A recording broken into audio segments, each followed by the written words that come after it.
Trump's speech was well received by a lot of people, even a handful of Democratic commentators. One person who was far from happy, though, was attorney Eric Guster, who was enraged. He tweeted during the speech, "Did Hitler draft part of this speech?"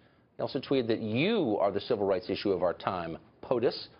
Strong words. Eric Guster joins us tonight from Birmingham. So, Eric, I've known you a long time. I think you're a pretty reasonable guy, smart guy, lawyer. Yeah, I see what's happening to you as something that's very similar to what's happening to a lot of Democrats I know in Washington. You dislike Trump so much, his personal affect is so offensive to you, that you can't hear clearly what he says. You're possessed, and it's affecting your judgment. That is the most ridiculous thing I've heard within the last 24 hours, besides some of the lines in Trump's speech. I do not totally dislike Donald Trump. What I'm disliking is his message and the things that he says about people and the hatred that he's incited in people, and him not speaking out against the racial hatred that is done in his name, the attacks on Muslims, the attacks on blacks, the attacks on Jewish cemeteries that he's touched on a little bit in the last few days, but not forcefully enough. So those are things I'm totally against. So I don't even plan to address directly your tweet comparing him to Hitler, because I think it's embarrassing to you.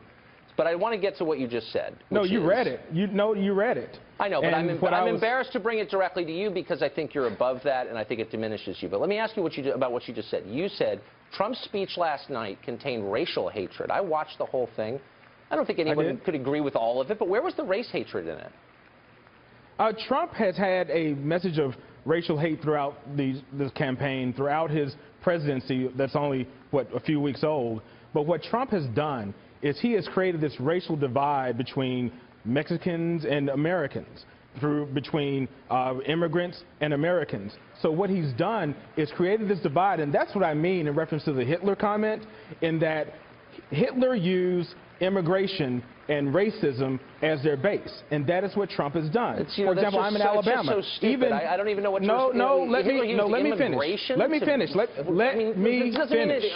Okay, please finish quickly. Let me finish. And get to a smart point. For example, he was in Alabama, and there were rebel flags and people who were saying racial things to protesters, and that was something that incited his base. And those are things I'm speaking of in reference to Hitler, not saying he is Hitler, but he's Hitler-esque. Absolutely. Okay. So he was in Alabama, and there were Confederate flags around. Therefore, he's worthy of being compared to Hitler. Look, so let's just no. We're talking about the racial undertone that he has never addressed. Last night. No. That is a topic.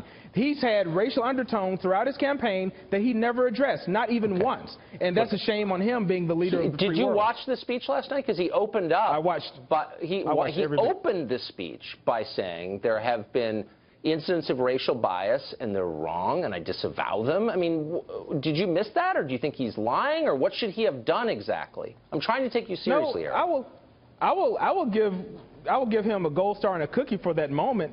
But we have to look at a person's actions. Words are very cheap. It's very easy to say words, but it goes back to actions. What Even actions? With Jeff Sessions, I'm trying to keep myself. No, what are you talking about? What has he done as an act of racial bias? Please. No. For example, when we talk about unfair policing in communities of color and poor communities, Jeff Sessions gave a speech within the last 2 days where he was saying that they're going to stop suing police departments in reference to these things. So those are things that we're talking about. We've had a black president for the past 8 years. For the past 8 years, we've had an African-American president during the exact period where you say that racial bias in our police departments is out of control. So Donald Trump has been the president for a matter of mere months. So I don't think I said that. I want to get to something specific that he said, that the Democrats said last night. So Trump, in his speech, you said that I said it's out of control. I said Jeff Sessions gave a speech where he said that he would stop suing police departments. That's very concerning to many people, including myself as a civil rights lawyer. When the Department of Justice is being told that they're not going to sue police departments and give consent decrees to tell them that they have to stop racial bias, they have to stop unfair policing, that's a problem and very concerning with a lot of people. You've had 8 years of an Obama Justice Department, an Obama Civil Rights Division, indeed an Obama presidency, and that bias, according to you and other so-called civil rights lawyers, has flowered.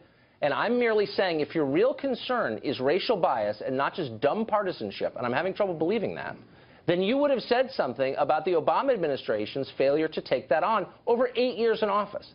But let me get back to last night in a concrete example. No. Like I'm not going to let that comment hang. Okay. No, the Department of Justice under Obama took on several issues of racial bias. The Department of Justice was extremely active in weeding out police departments that are unfair and to in different Ferguson, communities. where you clearly saw racial bias at work, I talked to you at the time.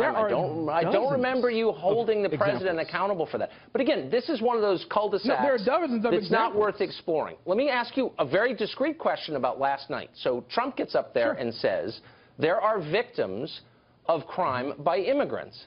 And the second he says that, and there are, of course, I mean, there's really no dispute about that. Democrats in the chamber, members of Congress, all but boo him.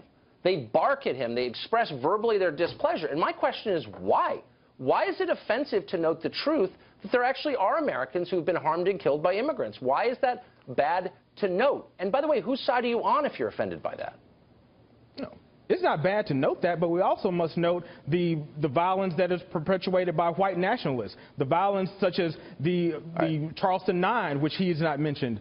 The mosque that was attacked in Canada, which he has not mentioned. He has not spoken out against white supremacists who've done very similar things that he's trying to blame on the immigrants. Those are the real dangers within our country. You're kind of the people missing who are homegrown terrorists. I'm answering your question, but you don't want to answer. Why would Democrats? The Charleston 9 happened when Obama was president. Like, this is.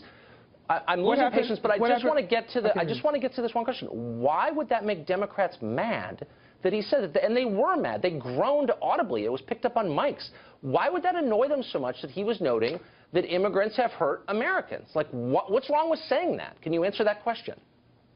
There's nothing wrong with saying that, but he's totally ignored the things I talked about. The white nationalists and the white supremacists who are attacking people on a weekly basis. I'm out of time, Eric. He's totally ignored that. It's too frustrating. I hate you don't want the truth, Tucker.